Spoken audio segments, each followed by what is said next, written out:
다 함께 5월의 말씀 시편 42편 5절 말씀을 암송하시면서 하나님 앞에 예배하시겠습니다. 내 영혼아, 내가 어찌하여 낙심하며 어찌하여 내 속에서 불안해하는가? 너는 하나님께 소망을 두라. 그가 나타나 도우심으로 말미암아 내가 여전히 찬송하리로다. 아멘. 찬송가 452장 내 모든 소원 기도의 제목 예수님 닮기 원함이라. 우리가 이 찬양의 가사처럼 거룩한 소원을 가지고 함께 찬양하며 기도하시겠습니다.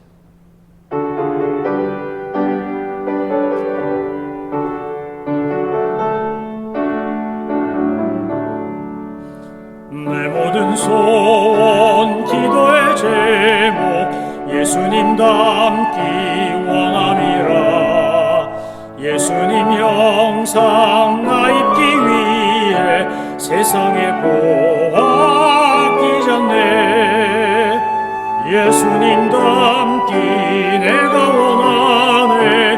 날 구원하신 예수님을 내 마음속에 지금 거둬사 주님의 형상 인치소서. 무한한 사랑 풍성한 긍휼 슬픈 자 위로하시는 주. 길 잃은 죄인 부르는 예수 그 영상 담게 하옵소서. 예수님 닮기 내가 원하네. 날 구원하신 예수님을 내 마음속에 지금 거둬사 주님의 형상 인치소서.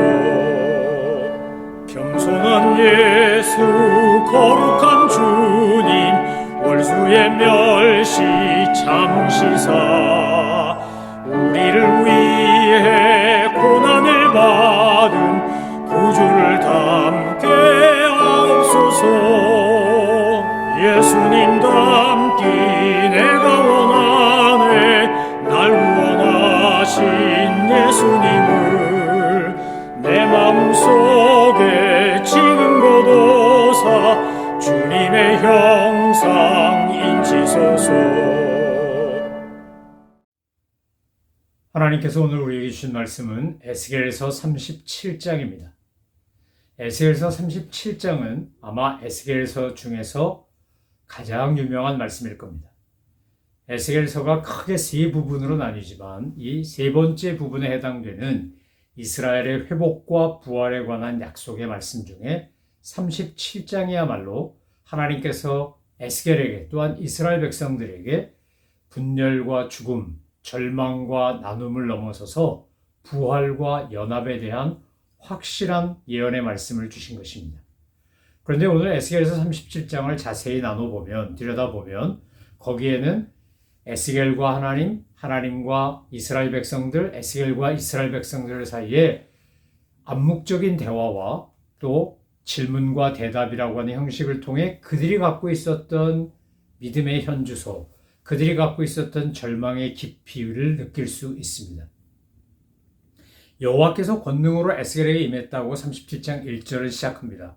그리고 그의 영으로 나를 데리고 골짜기 가운데 주셨는데 거기 뼈가 가득했다는 겁니다.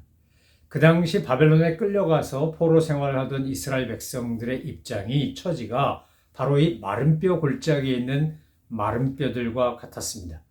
근데 37장을 원문을 읽어보면 가장 많이 나오는 단어가 두 가지가 있는데, 하나는 야훼, 하나님의 이름이고, 다른 하나는 하나님의 영인 성령, 루아흐입니다.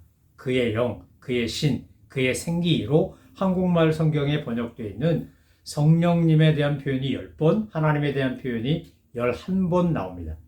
야훼 하나님의 이름이 11번 나오고 성령님 루아흐의 표현이 10번이나 나온다는 것은 이 37장 1절부터 28절까지의 말씀에서 이것이 자그마치 21번이나 나온다, 이렇게 보시면 됩니다. 그러니까 이 에스겔서 37장에서 가장 중요한 두 단어를 꼽으라고 하면 하나님과 성령님인 겁니다. 우리의 삶도 마찬가지고 그 당시 이스라엘 백성들의 삶도 마찬가지입니다. 모든 절망과 아픔과 죽음 같은 고통을 겪고 또 상실과 분열을 경험하는 사람들에게 에스겔서 37장은 하나님의 능력으로 부활하고 회복되고 연합되는 것에 대한 소망의 말씀입니다. 그래서 이 에스겔서 37장은 너무나 소중하고 너무나 위로와 격려가 되고 용기를 주는 말씀입니다. 예수 그리스도의 십자가의 죽음과 부활 사건이 우리 신앙생활의 가장 기초이자 또 우리 신앙생활의 힘과 능력이 되는 것처럼 오늘 에스겔서 37장의 마른 뼈가 살아나 큰 군대가 되는 이 놀라운 환상과 두 막대기, 그래서 북이스라엘과 남유다를 상징하는 이 두 막대기가 에스겔의 손에서 결국 하나님의 손에서 하나가 된다라고 하는 소망만큼 그 당시 바벨론의 포로로 끌려가 절망 중에 살던 유대인들에게 위로가 되고 용기가 되는 말씀이 없었을 겁니다. 이것은 아마 생명만큼 소중한 소망일 겁니다. 이건 오늘 지금도 분단 국가로 71년째 서로 적대적으로 미워하고 대립하면서 온전히 연합을 이루지 못한 남한과 북한에 주시는 위로와 소망의 메시지이기도 합니다. 요즘 우리가 살고 있는 미국 땅도 정치적인 또는 자기들의 입장과 처지에 따라 굉장히 심각한 분열을 경험하고 있다라고 해도 과언이 아닐 겁니다.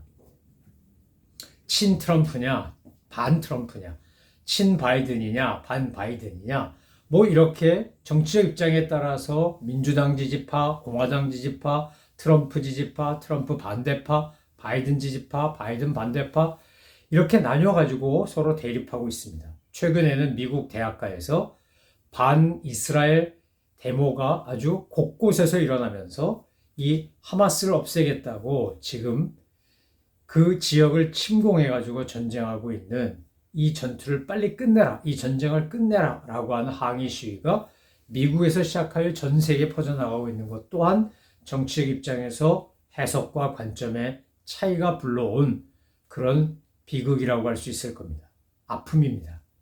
여러분, 세상은 어느 곳을 봐도 이게 북미가 됐건 한국이 됐건 유럽이 됐건 아프리카가 됐건 어디가 됐건 특히 중동 같은 곳은 아주 심각한 대립과 갈등과 죽음이 옆에서 그냥 내 옆에 있는 것처럼 날마다 죽음의 공포를 느끼며 살아야만 하는 경우가 얼마나 많습니까?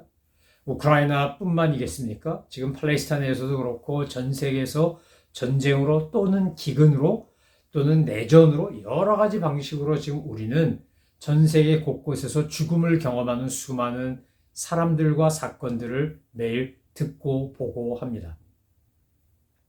오늘 하나님께서 에스겔을 환상 가운데 그의 영으로 그 마른 뼈 골짜기에 데려가셔서 이제 이렇게 물으시는 겁니다. 자, 그 뼈 사방으로 지나가게 하시는데 그 골짜기 지면의 뼈가 심이 많고 아주 말랐다고 되어 있습니다.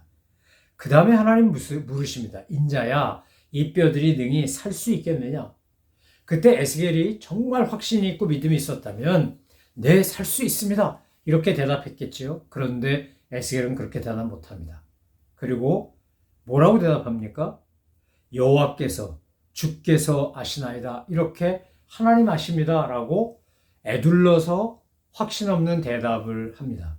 그럴 수밖에 없는 게 바벨론에 끌려가 있던 그들 입장에서 보면 아무런 소망도 기대도 할 수 없었습니다. 에스겔이 하나님의 말씀을 대언하고 예언하고 하나님께서 이제 회복시키실 거라고 하지만 당장 눈앞에 보이는 어떤 징조도 표징도 아무것도 없었습니다. 얼마나 괴롭고 답답하고 속상했을까요? 이것은 마치 일제강점기에 식민지배를 당했던 우리 민족이 겪었던 절망과도 흡사하지 않습니까? 일본 왕이 항복선언을 하고 그리고 메가더 장군을 비롯한 2차 세계대전을 끝냈던 그 전쟁의 영웅들이 일본 열도를 다스리게 되고 결국은 그래서 어느 날 갑자기 해방에 복된 소식을 우리가 들은 것처럼 고레스가 이제 바벨론을 무너뜨리고 바벨론에 잡혀있던 유대인들을 본토로 돌아가라고 하는 이런 귀한 명령을 내리기 전까지 그 당시 바벨론에 있던 유대인들이 가질 수 있었던 것은 아무런 소망이 없는 절망뿐이었습니다. 베르디의 오페라에서도 보면 히브리 노예들의 합창에서 뭐라 그럽니까? 우리가 시온을 바라보며 울었노라라고 그들이 그 요단강을 기억하며 노래를 부르지 않습니까?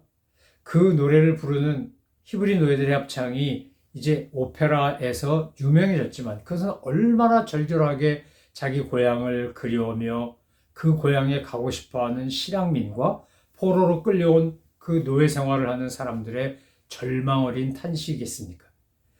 우리도 그런 시절을 겪었기 때문에, 우리 민족도 그런 시절을 겪었기 때문에 이 미국 같으면 흑인 노예라고 끌려왔던, 아프리카에서 붙잡아왔던 사람들이 겪어야 했던 아주 심각한 인종차별과 인권 침해의 그 아픈 역사가 있기 때문에 전 세계 어디나 역사 속에서 늘 절망과 죽음 속에 살아야만 했던 사람들은 어디에나 있었다는 겁니다. 지금도 있다는 겁니다. 그런데 에스겔서 37장에서 하나님이 뭐라고 말씀하시는 겁니까? 그 당시 바벨론에 끌려가 있던 히브리 노예들, 유대인들에게 뿐만 아니라 오늘 우리에게 지금 절망과 죽음을 옆에 두고 살아야 하는 수많은 사람들에게 하나님께서 소망의 메시지로 주시는 말씀이 바로 에스겔서 37장입니다. 그래서 에스겔서 37장은 읽고 또 읽고 읽고 또 읽어도 얼마나 위로가 되고 격려가 되고 용기를 주고 힘이 되는지 모릅니다. 그래서 많은 분들이 아마 이 에스겔서 37장을 사랑하고 좋아할 겁니다. 마른 뼈가 강하고 힘찬 군대가 된다. 이건 인간의 힘으로 할 수 있는 게 아니지 않습니까? 우리의 인생도 돌아보면 지금까지 살아온 것 주의 크신 은혜입니다. 하나님이 하시지 않았다면 어떻게 이렇게 되겠습니까?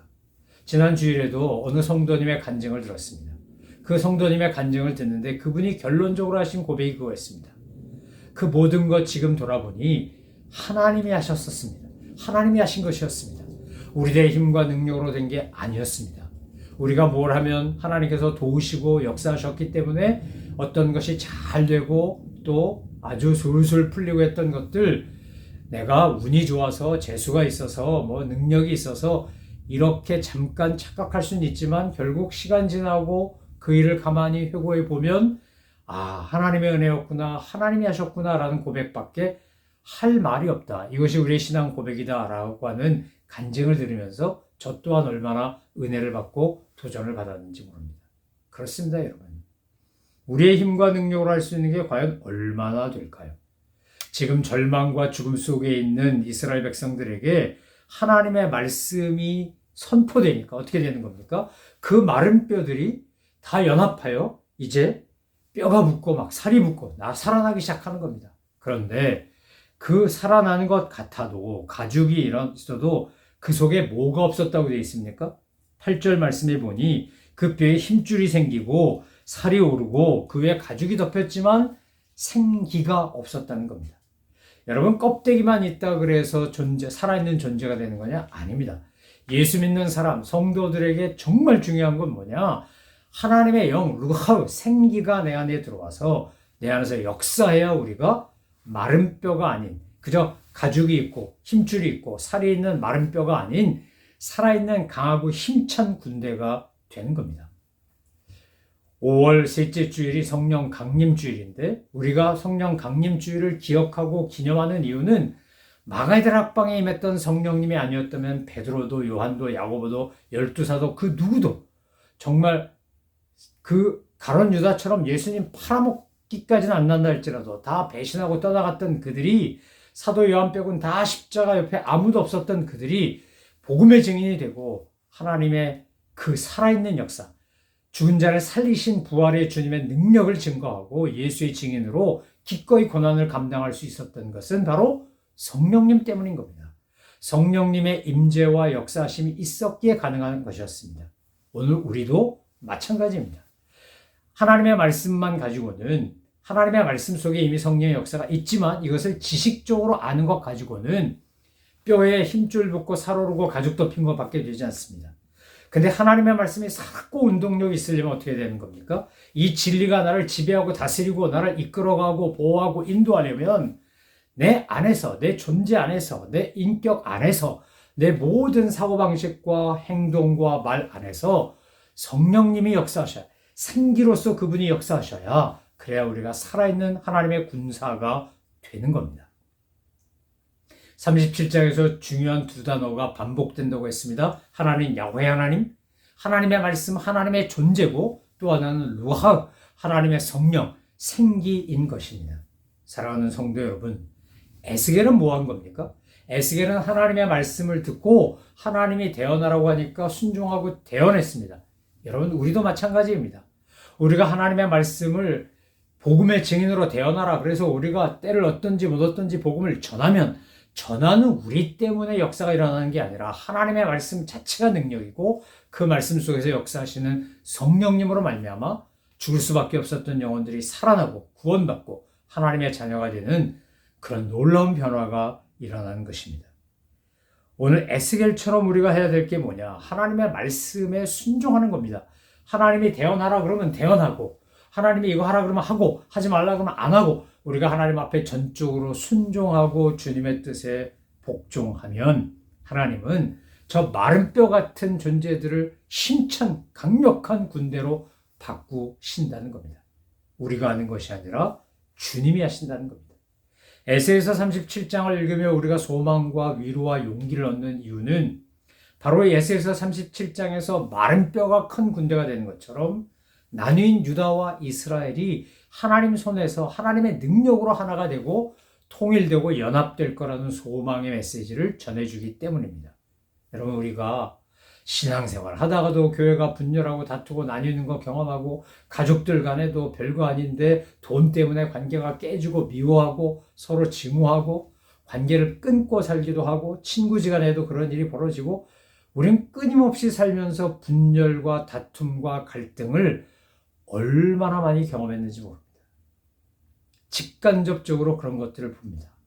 돈 많은 재벌이라고 불리는 사람들도 돈 때문에 싸우고 돈 없고 힘 없어도 돈 때문에 싸우는 거 너무나 많이 봅니다. 그런데 하나님께서 오늘 에스겔에게 뭐라고 말씀하시는 겁니까? 막대기 하나를 가져다가 그 위에 유다와 그 짝 이스라엘 자손이라 쓰고 다른 막대기 하나를 가져다가 그 위에 에브라임의 막대기 곧 요셉과 그 짝 이스라엘 온 족속이라 쓰고 그 막대기들을 서로 합하여 하나가 되게 하여 네 손에서 둘이 하나가 되리라. 이렇게 에스겔에게 이런 영광스러운 경험을 체험케 하시는 겁니다. 여러분, 우리 성도들이 그리스도인들이 가지고 있는 어마어마한 힘과 능력이 뭡니까? 하나님께서 우리를 도구로 사용해서 우리로 인하여 갈라지고 분열되고 다투고 미워하는 존재들이 화해하고 일치하고 하나가 되는 일을 하게 하신다는 겁니다. 그러기 위해서 내 안에서 먼저 미워하고 적대하고 증오하는 것부터 다 뽑아버리셔야 합니다. 마른 뼈 같은 상황에서 하나님의 군대가 먼저 되어야 합니다. 내가 다 죽어버린 것 같고 절망 가운데 있고 미움 가운데 있고 분노 가운데 있던 그 마른 뼈의 상태에서 하나님의 생기로 말미암아 하나님의 큰 군대가 되는 그런 은혜를 경험해야 한다는 겁니다. 그리고 하나님께서 우리를 통해 이루고자 하시는 둘이 하나가 되리라 라고 하는 이 놀라운 연합과 회복의 역사를 우리가 일으키는 정말 그 도구가 되는 그런 능력과 은총과 놀라운 기적 같은 은혜를 우리가 누리며 전하며 살아야 한다는 겁니다. 사랑하는 성도 여러분, 제가 한국에 있는 기업 가운데 정말 존경하고 기업가를 존경하기 때문에 그 기업도 존경하는 대표적인 두 기업이 있습니다. 하나는 유한양행이고 하나는 오뚜기 식품입니다. 유한양행의 유한일 박사나 오뚜기를 세운 함 회장님, 이제 고인이 되셨는데 그 가문이나 보면 이분들은 보통 사람들이 생각하는 그 수준을 넘어서서 정말 모든 사람들이 존경하고 따를 수밖에 없는 놀라운 기업가적 정신을 우리에게 삶으로 보여준 분들입니다. 어떻게 그럴 수 있었을까? 어떻게 재벌되는 걸 포기하고 자기 자식에게 돈을 물려주는 걸 포기하고 그러면서 물론 오뚜기는 장남에게 이어졌지만 경영권이 유한양행은 어느 일가족에게도 준 바가 없지 않습니까? 그 유한일 박사나 또는 고인이 되신 함 회장님이나 이런 분들을 보면 왜 어떻게 그럴 수 있었을까를 생각해 보면 그분들이 더 높은 가치를 추구하며 살았기 때문입니다. 사랑하는 성도 여러분, 세상에서 감동을 주고 선한 영향을 끼치는 사람들도 저 높은 곳을 향하여 하나님의 뜻을 생각하며 어떻게 하면 내가 기업을 통해서 나라와 민족을 살리고 공동체를 유익하게 할까를 생각하며 살아갔기 때문에 지금도 수많은 사람들에게 존경을 받습니다. 우리 성도는 정말 하나님의 부르심을 받고 하나님 나라를 향하여 걸어가는 사람들입니다. 우리가 이 땅에 사는 동안 이것은 나그네 인생이고 유한한 인생이기 때문에 때가 되면 여기에서 있는 건 모든 걸 다 놓고 갈 수밖에 없습니다. 그래서 우리가 이 땅에 사는 동안 열심을 품고 해야 될 게 뭐냐? 화평케 하는 자로 사는 겁니다. 나뉘인 것을 하나로 되게 하고 상처 입고 갈라진 것을 치유하고 회복시키고 마른 뼈 같은 상태에 있는 사람들에게 하나님의 말씀을 전하고 성령의 능력이 임하도록 기도하고 그들을 도와서 큰 하나님의 군대가 되게 하는 그런 역할을 우리가 잘 감당하다가 주님 앞에 간다면 저와 여러분은 정말 성공적인 삶을 산 아름다운 하나님의 사람이 될 것입니다.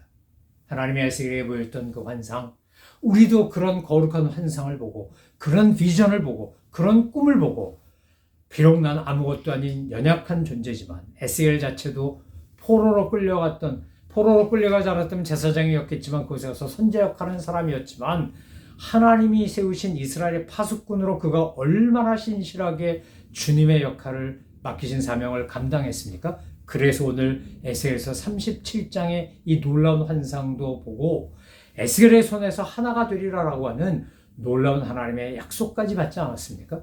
저는 저와 여러분이 그런 은혜를 누리며 살게 되기를 소망합니다.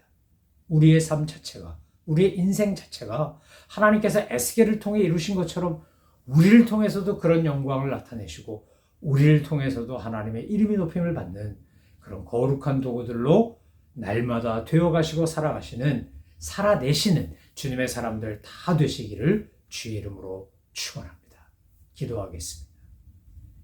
하나님 아버지, 에스겔이 보았던 환상 저희들도 보게 하여 주옵소서. 에스겔이 가졌던 순종 저희들도 그렇게 순종하게 하여 주옵소서. 에스겔이 두 막대기를 한 손에 잡고 네 손에서 하나가 되리라 하나님이 그렇게 말씀하셨던 그 영광과 놀라운 은혜를 저희들도 누리게 하여 주옵소서. 분단된 조국을 위해 복음으로 평화통하게 하기를 위하여 쉬지 않고 기도하고 애써서 노력하는 저희들 되게 하여 주옵시고 우리 이웃들과 친척들과 가족들과 친구들 사이에 혹시라도 갈라지고 분열하고 대립한 것 있거든 서로 용서하고 화해하고 하나가 되어 참된 회복과 화평을 이루는 저희들 되게 하여 주옵소서. 아무리 현실이 어렵고 절망스러워도 낙심하며 마른 뼈처럼 사는 것이 아니라 믿음의 소망을 가지고 하나님 말씀 붙잡고 성령의 능력을 덧입어 큰 군사로 엄청난 군대로 살아가는 하나님의 군사들 다 되게 하여 주옵소서. 날마다 영적 전쟁에서 패배자가 아닌 승리자로 화평케 하는 주님의 사람으로 살아가도록 은혜 주실 줄 믿사와 감사드리며 예수님의 이름으로 기도 올리옵나이다. 아멘. 하늘에 계신 우리 아버지, 아버지의 이름을 거룩하게 하시며 아버지의 나라가 오게 하시며 아버지의 뜻이 하늘에서와 같이 땅에서도 이루어지게 하소서. 오늘 우리에게 일용할 양식을 주시고 우리가 우리에게 잘못한 사람을 용서하여 준 것 같이 우리 죄를 용서하여 주시고 우리를 시험에 빠지지 않게 하시고 악에서 구하소서. 나라와 권능과 영광이 영원히 아버지의 것입니다. 아멘.